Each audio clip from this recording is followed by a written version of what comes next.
Hi, everyone. I am Mary Kate Luke. I'm the marketing specialist here at Hasmark Publishing International, and I am joined today by my co-host, Jen Gibson. She is the Director of Marketing and Publishing at Hasmark, and we are here today to introduce you to our lovely author, Pauline Rohdich, and she has written a lovely book called Just Trust.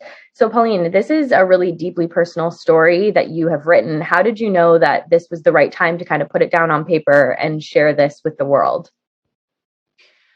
Thank you so much, Mary Kate. Thank you, Jen. Lovely to be with you. Well, as the book suggests, I had to trust my intuition that the time was right. There's no doubt about it. It has been a book that has been in my heart for many, many years. And in fact, I started to write it probably about 25 years ago.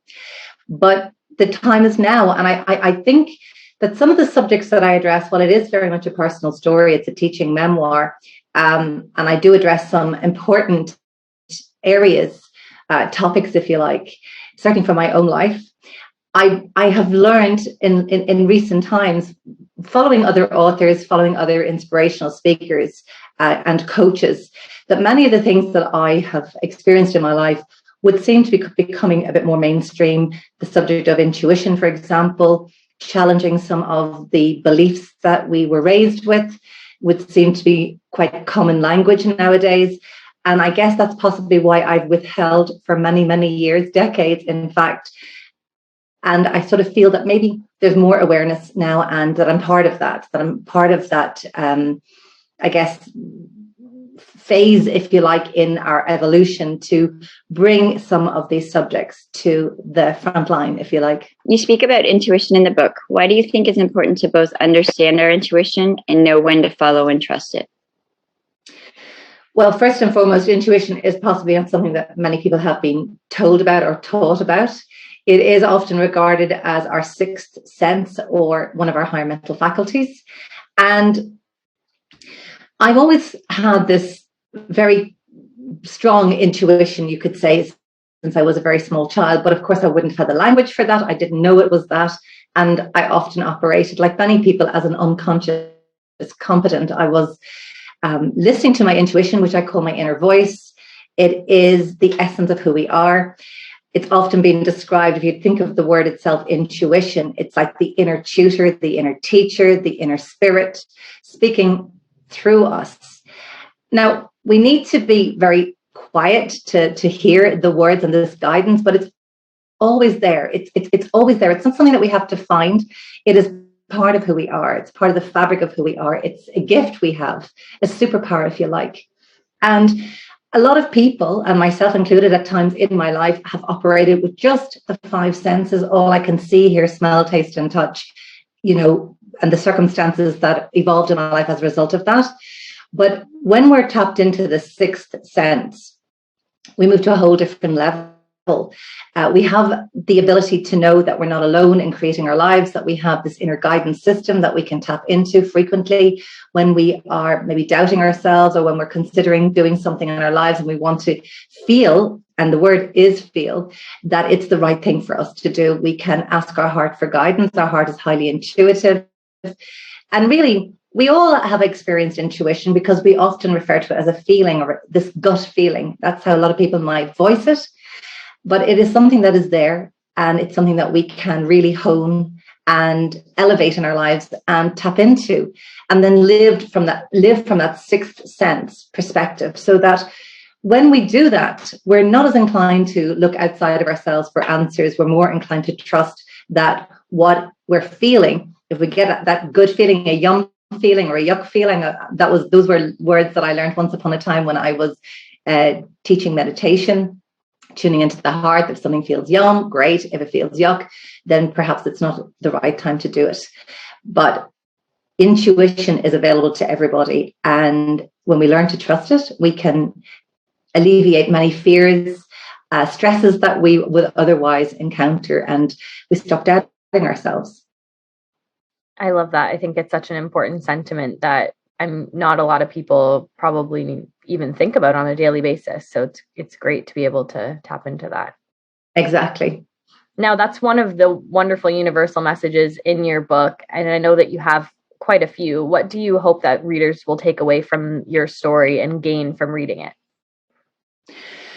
My intention for writing it really was to share an ordinary life that I guess my life would be considered ordinary. I'm a completely unknown person. I felt for many years that I had this message to share with the world. And the real message underneath everything is that there's another way to exist, that there is a way that we can, when we use our innate powers, our wisdom, our intuition, and recognize that we are spiritual beings having this human life, that we are so much more powerful than what we actually see in the mirror. And I want people to recognize and see perhaps something of themselves in my story. This ordinary woman from Dublin who had dreams, who was on the sidelines very often in her life, looking at other people who were doing some of the work that she wanted to do, that I wanted to do.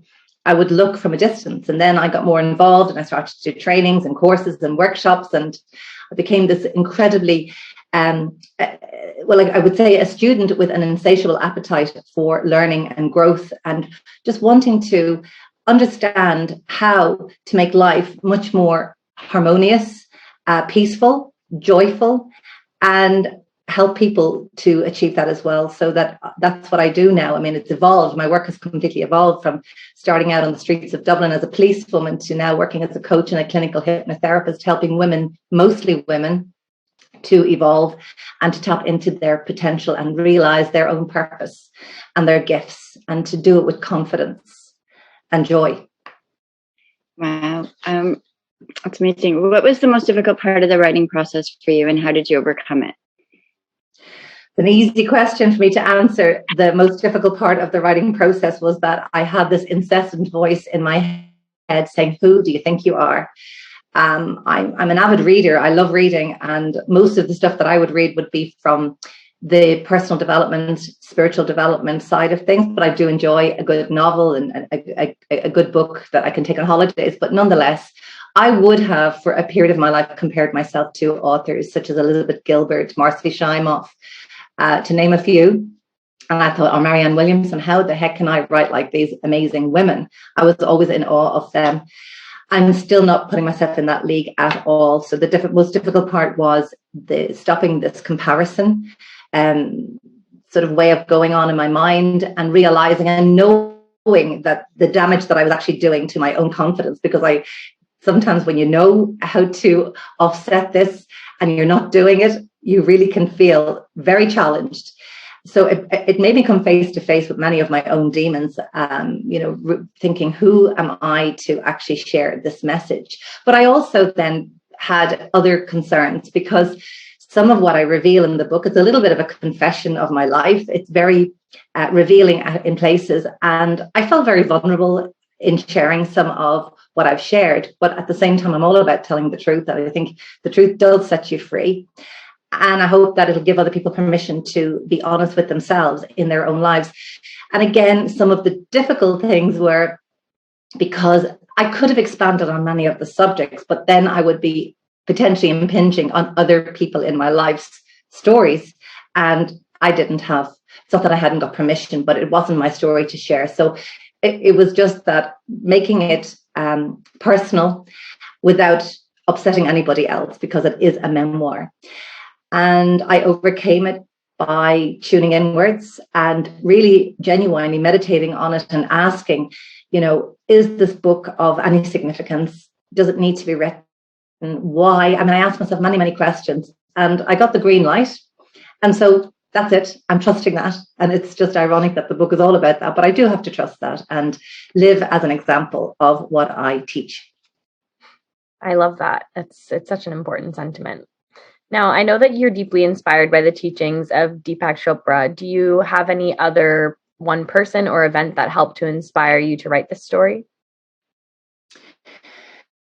Well, my own father was my first spiritual teacher. And, as time has evolved, we have bridged a wonderful gap. He was my first spiritual teacher insofar as he taught me when I was very, very young that my life had a purpose and that I was to pray to God. And God would teach me or tell me or reveal to me what that purpose was. And even though I was raised, with a strict Catholic influence from my dad in particular, that was something that I latched onto. I didn't love all of the religious side of things.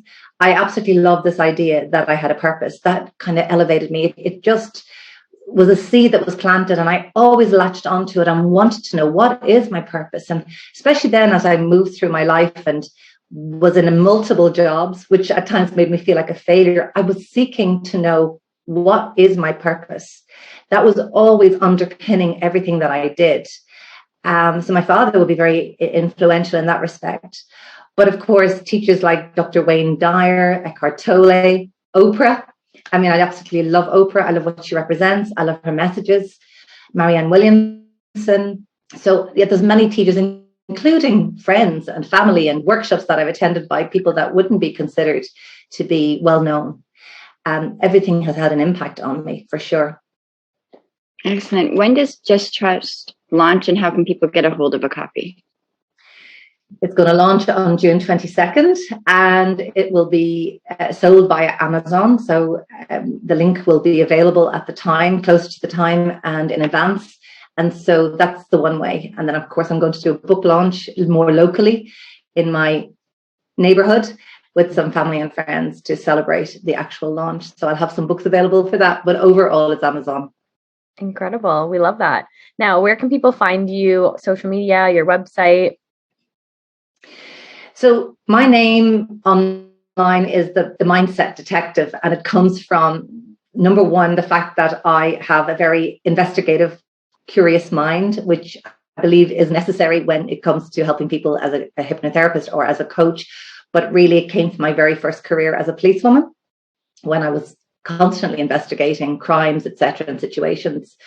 The mindset side of it is my fascination with the mind, but I bring together everything under that umbrella, if you like, because I really believe that we need to be connected to our soul and do what's in our heart and soul to do in our lives. So the mindsetdetective.com is the website. On Instagram, which is probably where I'm most active, I'm also the Mindset Detective. And then Pauline Rohdich, Rohdich, but you can see my name there, is where you'll find me on LinkedIn or Facebook. That's amazing. Thank you so much for chatting with us today, Pauline. We're so excited for people to have this book in their hands and get to read your incredible story. Listen, I really appreciate your time. Thank you so much, Mary Kate. Thank you, Jen. Thank you.